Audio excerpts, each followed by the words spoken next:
कहा वो उसकी अपनी राय है जिसकी पुष्टि नेशन न्यूज़ इंडिया नहीं करता। धन्यवाद।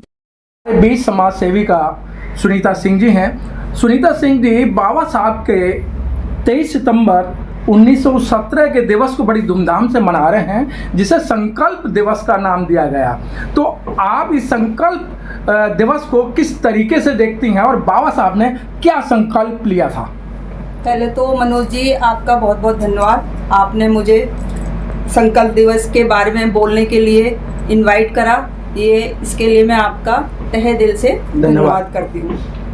तो मैं आज संकल्प दिवस के बारे में यही बोलना चाहती हूँ कि बाबा साहब ने 23 सितंबर 1917 में संकल्प लिया था महिलाओं के लिए, हमारे उत्थान के लिए, अनुसूचित जाति के उत्थान के लिए। तो उसके बारे में आज मैं आपको बता रही हूँ कि आज हमें भी उनके लिए कुछ करना चाहिए। हमें आज लोग दारू पी रहे हैं, सिगरेट पी रहे हैं और गांजा पीते हैं, इधर उधर कर चोरी चकारी ये सब करते हैं, लेकिन हमें संकल्प लेना चाहिए कि हम इन सब चीज़ों को छोड़ के बच्चों को अपनी अच्छी शिक्षा दें, बच्चों को पढ़ाएं लिखाएं। हमें इस चीज़ का संकल्प लेना चाहिए कि हम अपने बच्चों को बराबरी का हक दिलवाएं और उन्हें ऊंचे से ऊंचे पद पे पहुंचाएं और उनके लिए हर महिलाओं को जो संभव प्रयास करना चाहिए वो हमेशा ही करना चाहिए, अपने बच्चों के लिए, अपने समाज के लिए। पहले आप घर को संभालोगी तभी आप समाज को संभाल पाओगे। तो हमें पहले अपने परिवार, हमारा परिवार भी एक समाज। देखिए बाबा साहब ने हम लोगों के लिए क्या नहीं करा, और हमारे लिए नहीं, उच्च वर्ग की महिलाओं के लिए भी बहुत कुछ करा है। आज से पहले महिलाएं कभी भी स्कूल कॉलेज नहीं जाती थी, ना उन्हें पढ़ाया जाता था, लेकिन बाबा साहब ने संविधान बनाया हमारे लिए और उसमें महिलाओं की पढ़ाई के लिए हर बिरादरी के महिलाओं को पढ़ाने का अधिकार बाबा साहब ने दिलाया।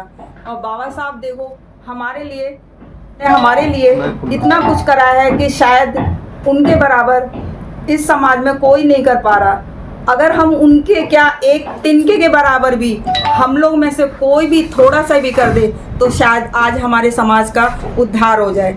आज क्या होता है कि सब जो भी रिटायर हो रहा है या जिसके पास भी पैसा है, बाबा साहब की वजह से ही हम देखो पढ़ लिख गए, तो आज हम उच्च पद पे भी बैठे हुए हैं। लेकिन हम क्या कर रहे हैं, उच्च पद पे भी बैठ के सिर्फ हम अपने और अपने बच्चों के बारे में ही सोचते हैं। ठीक है, सोचना चाहिए अपने बच्चों के बारे में, उन्हें पढ़ाना लिखाना चाहिए, अच्छी बात है। लेकिन जब वो पढ़ लिख के किसी उच्च शिक्षा में या अच्छी सर्विस में लग जाएं तो फिर हमें समाज के बारे में भी सोचना चाहिए। वो तो देखिए हम अपने स्वार्थ के लिए कह रहे हैं कि हमें पहले बच्चों के बारे में, लेकिन बाबा साहब ने तो बेचारों ने अपने बच्चों के बारे में भी नहीं सोचा। उन्होंने तो अपने बच्चों की भी कुर्बानी दी सिर्फ हमारे समाज के लिए। कि ये अगर उनका एक बार की कहानी आपको बताती हूँ कि वो विदेश जा रहे थे, हम लोग की भलाई के लिए कुछ प्रमाण पत्र लेने जा रहे थे।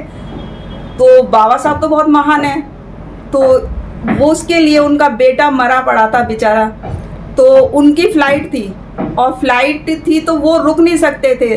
रमाबाई उनकी पत्नी, वो बेचारी रोती हुई गई कि भाई देखो बेटा मर गया है। लेकिन वो कहने लगे, रमाबाई अगर मैं आज रुक गया तो ये मेरा समाज जो जहाँ बैठा है ना, तो वहीं का वहीं रह जाएगा। मेरा तो एक बेटा है और ये देखो समाज का इतना बड़ा, इतने सारे माओ के बेटे ये आज जैसे हैं वैसे ही रह जाएंगे, कीड़े की तरह। हम लोग को कई मंदिरों में, मस्जिदों में कहीं भी नहीं जाने दिया जाता था, लेकिन बाबा साहब ने हमें समानता का अधिकार दिलाया। यही उन्होंने संकल्प इसी चीज़ का लिया था कि हम सब लोग एक बराबर रहें, बराबर अच्छे पढ़ाई लिखाई दें, हम उच्च वर्ग के बराबर में पहुँचें। और आज मैं आपको बताती हूँ कि हम आज सब पढ़ लिख के इस काबिल बन चुके हैं और अच्छी शिक्षा प्राप्त कर चुके हैं। लेकिन हम कुछ लोगों की तो मैं नहीं कहती, बहुत से लोग हैं जो समाज के लिए कर रहे हैं, मैं सभी को नहीं कहूँगी कि सभी नहीं कर रहे, लेकिन कुछ ऐसे हैं जो बहुत अच्छी पोस्टों पे हैं, अच्छी ओहदे पे हैं, लेकिन वो हमारे समाज के लिए कुछ नहीं कर रहे, बल्कि वो मानते भी नहीं है कि बाबा साहब ने हमारे लिए कुछ करा है।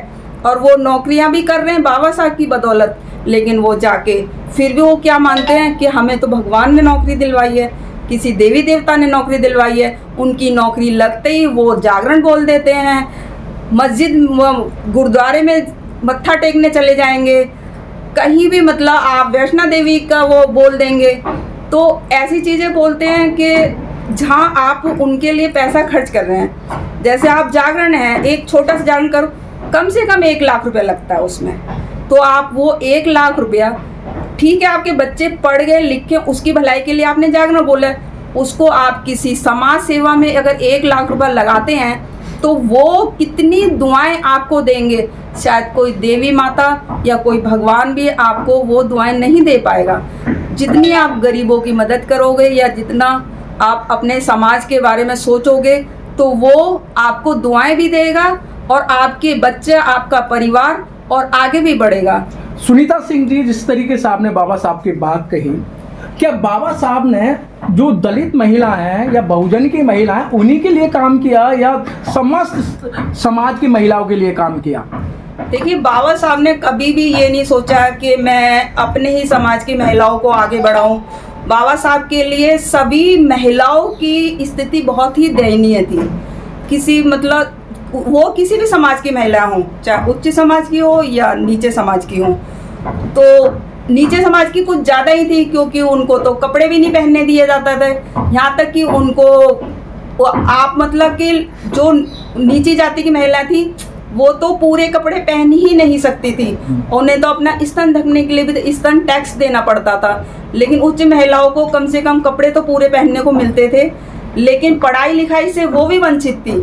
तो वो भी कोई आगे कुछ नहीं कर पाती थी, क्योंकि उनको भी इतना ज्ञान नहीं था। लेकिन वो ऊंची जाति की तो कपड़े उन्हें ज़रूर पूरे पहनने को मिलते थे, लेकिन हमारे समाज की महिलाओं को तो बेचारी को कपड़े तक भी नहीं मिलते थे और वो बेचारी इसी तरह से रहती थी। और बाबा साहब ने इन्हीं सब के लिए, सब महिलाओं के लिए काम किया।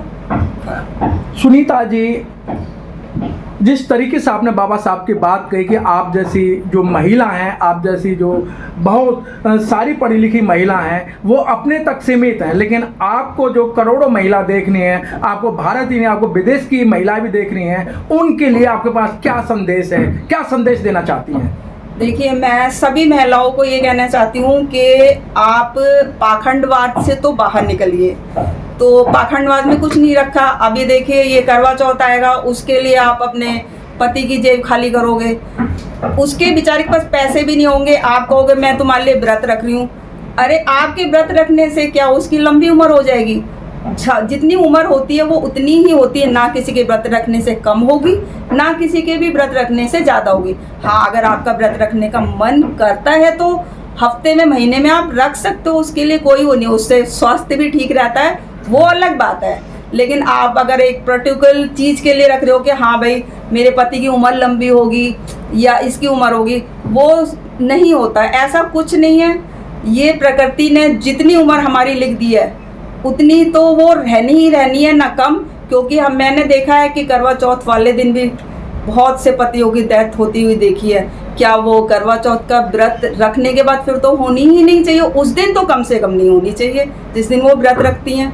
अब ये नवरात्रे आ रहे हैं, आप सिर्फ क्या मतलब पूरे दिन व्रत के नाम पे पूरे दिन सब कुछ खाते हो, आलू खाते हो, फल खाते हो, फ्रूट खाते हो। जिस बेचारे गेहूं को, चावल को पूरे साल खाते हो, क्या उसका ही त्याग करके क्या आपका व्रत होता है? ये मैं तो इस चीज़ को नहीं मानती कि देखिए आप सिर्फ गेहूं चावल छोड़ के और ये लाल मिर्च छोड़ के आप हरी मिर्च खा सकते हो, सेंधा नमक खा सकते हो, सारी चीज़ें खा सकते हो, तो ये कैसा व्रत है? मैं सुनीता जी, क्या उद्धार, कैसे उद्धार कर पाओगे आप महिलाओं का शिक्षा?